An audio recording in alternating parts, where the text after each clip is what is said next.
How to recover a Telegram account without email or phone number.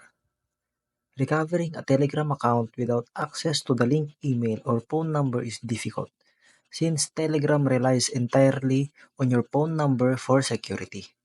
However, here are a few things you can try.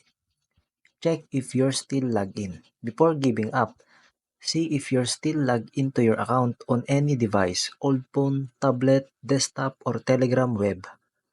If you are, go to Settings, Privacy and Security, Phone Number, and link a new number. Then set up a password for extra protection. Recover your phone number. Telegram doesn't use email to recover accounts. The only official method is to regain access to the phone number linked to your account. Contact your mobile provider and ask to reactivate your line or request a SIM replacement. Once you have access, log in normally. Contact Telegram support.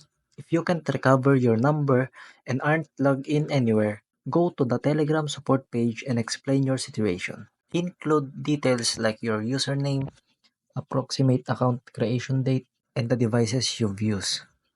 Recovery without a phone number is not guaranteed, but they may review your case. Create a new account.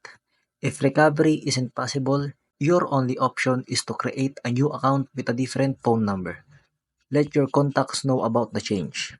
Tips for the future. Enable two-step verification on Telegram. Keep your phone number updated. Link your account to multiple devices for added security.